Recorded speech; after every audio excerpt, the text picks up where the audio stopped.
Okay, let's just jump right into it. Today, we're tackling something pretty much all of us have dealt with at some point. Career dissatisfaction. You know the feeling, right? Staring at your screen, wondering, is there something more fulfilling out there for me?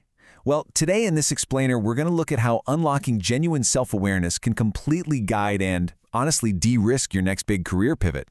Here's our roadmap for today. We'll start with the career pivot problem, then break down the big five, which is the what, and the Enneagram, the why. After that, we'll cover finding your actual career match, look at personality in the workplace, and finally, map out your exact next move.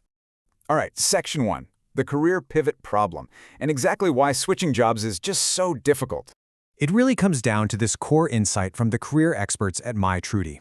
They say preparation combined with self-awareness are your ultimate solutions. I mean, think about it. You literally can't prepare for a new destination if you don't actually know who you are or what environments you naturally thrive in.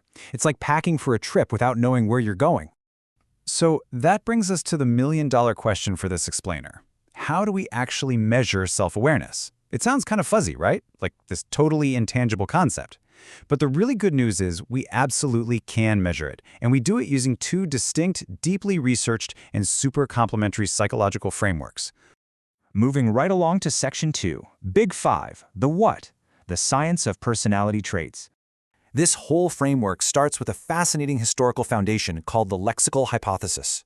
Basically, this is the scientific idea that the most important human traits are encoded directly in our language. If a trait matters to society, we inevitably invent a word for it. So if someone is described as hardworking, they're likely also prepared. And rarely messy. Language literally reveals our psyche. And look, this framework wasn't just built overnight. It is a deeply researched scientific model. Sir Francis Galton first started sampling language way back in 1884. Fast forward to 1936, and Gordon Allport is out there categorizing over 4,500 different adjectives from the dictionary. Finally, in 1957, researchers Toops and Crystal analyzed pure ratings of U.S. Air Force officers to derive 5 core dimensions. So yeah, decades of serious science here. All those decades of research gave us the acronym OCEAN. These 5 broad dimensions explain most variations in human temperament. You've got openness, which measures your curiosity and creativity. Conscientiousness looks at your self-control and diligence. Extroversion measures your social energy. Agreeableness tracks your helpfulness and cooperation. And finally, neuroticism, which measures your emotional reactivity to stress. This solid, empirical data completely replaced older, theoretically derived models. Now, actually testing these traits involves looking at extremes. An assessment is going to ask you if you strongly agree or disagree with statements like, I leave my belongings around, or on the flip side, I sympathize with others' feelings. Based on your answers, the test knows exactly where you land on a continuous scale. You aren't just shoved into a neat little box, you're somewhere on a fluid spectrum for each trait. But listen, this is definitely not just academic theory. It has absolutely incredible predictive validity. For example, measuring traits like self-control and diligence under that conscientiousness banner, that actively predicts your actual job performance and academic success. Put simply, it is a data point employers genuinely, actively care about. Which brings us to Section 3, Enneagram, the why, core motivations and fears. Okay, knowing what you do just isn't enough, which is exactly why we need to balance out our dual lens toolset. This is absolutely crucial to understand.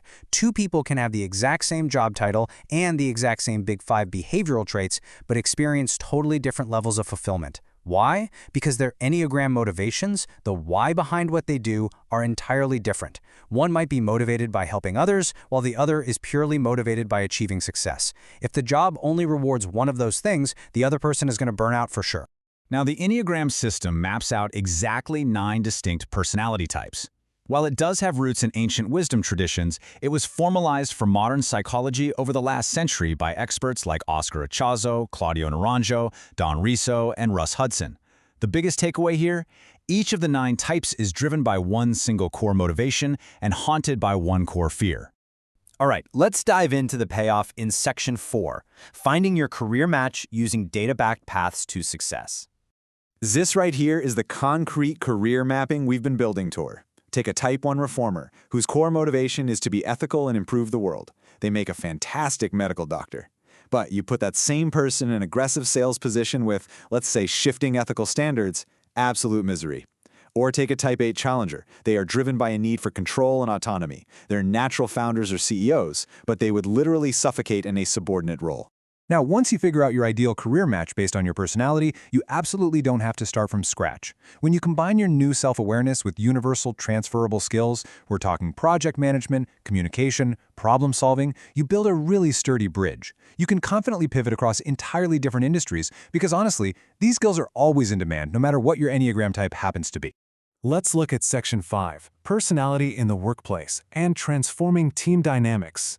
Think about how utilizing these frameworks actually transforms how teams function by replacing judgment with empathy.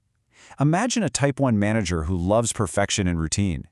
If they finally understand that their Type 7 employee is literally terrified of being limited and craves constant stimulation, they're going to assign diverse projects instead of forcing rigid routines.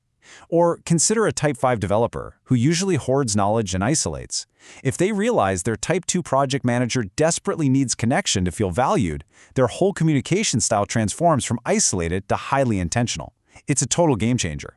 To make this actionable for yourself right now, just follow these 3 steps. Step 1, identify your energy sources. Basically, intentionally align your daily tasks with your core motivation for sustainable performance. Step 2, recognize your stress patterns. And step 3, challenge your growth edges.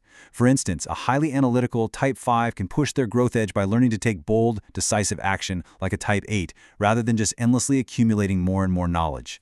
Let's bring it all home with Section 6, your next move, and applying this dual lens toolset. I want to leave you with a pretty challenging thought today. Is your current career starving your core motivation?